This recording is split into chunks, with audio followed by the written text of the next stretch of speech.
Time now for the much delayed and much sought after review of the Subaru Outback. And Mr. Mars, my apologies. I know that I skipped over you last hour, but we're going to make up for it now. We got plenty of time. So again, we're talking about the 2026 Subaru Outback. Now, this is all new design for 2026. So it's actually the 7th generation of this vehicle.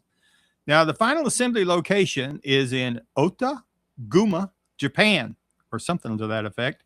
It's available in 6 trim levels: the Premium, the Limited XT, the Wilderness, the Touring, and the Touring XT.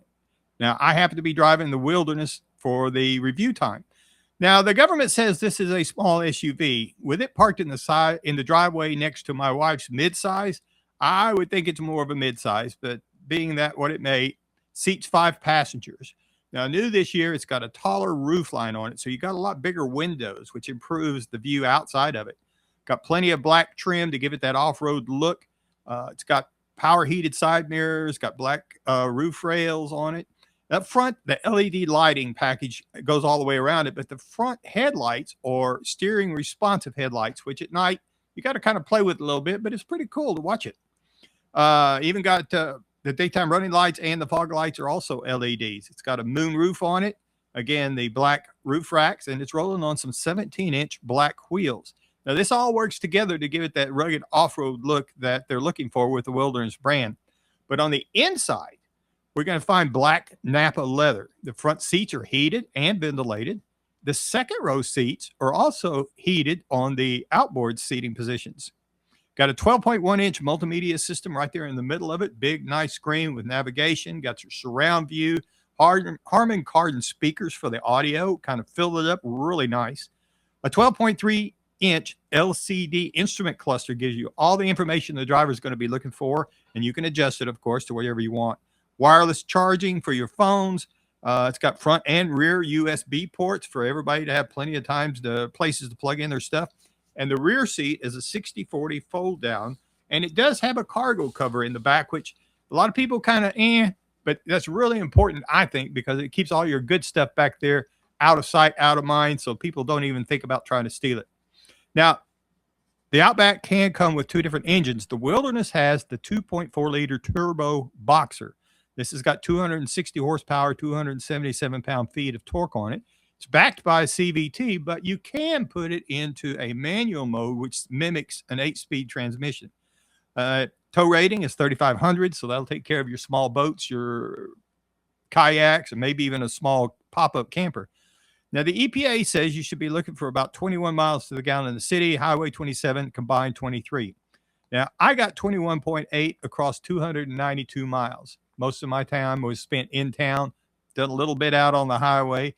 So I was well pleased with what I got out of it, because with the turbo, it's got a quick power. There's really not a turbo lag to it that I really felt was important to notice, but it was very quick and had plenty of power, had very responsive steering, and the lane keeping system was really strong. In other words, you knew it had it. You could almost fight it if you wanted to change lanes without turning on a turn signal. It would let you know that you're doing it, and you'd have to kind of fight it a little bit. And I really like driving it because I had a lot of glass. The big glass on it's got a lot of view. You can see outside real well, almost like driving a big bus. That's for those people that are really getting bad at seeing things. Can you see over the steering wheel? Exactly. But it was really cool like that.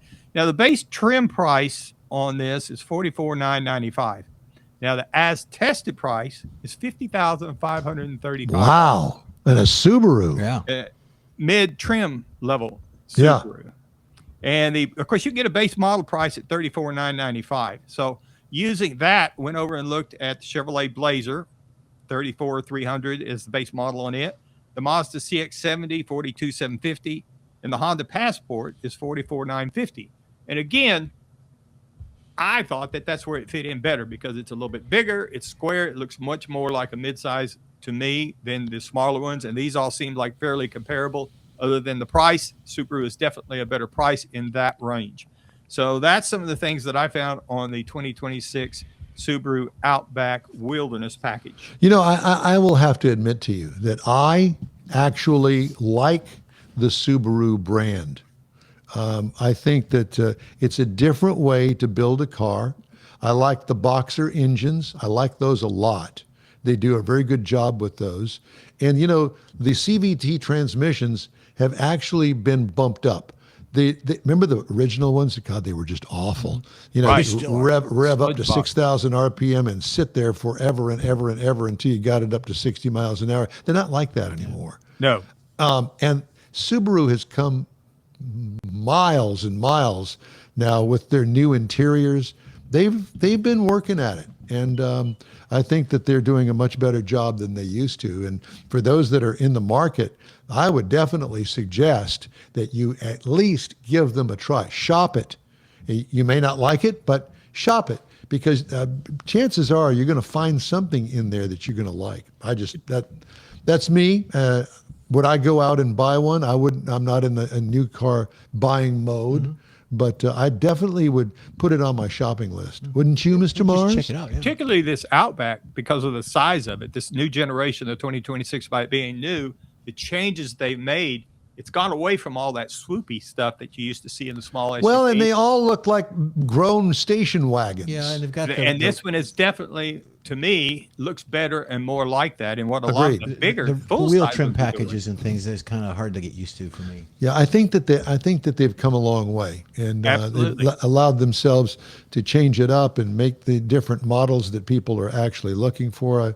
I'm kind of impressed with the Subaru. You know, it's the other Japanese automaker. Right. Oh. I got a friend that he's on his second Outback, and he wouldn't drive anything else. Yeah, yeah, and from what I understand, very reliable. They last a long time, and you rarely hear of one of those being recalled. Well, yeah, my sister-in-law had one, and she had an accident, and that was the end of that car. But she had it for a long time. They loved it. Yeah. Okay. Thank you, sir. Hey, if you'd like to get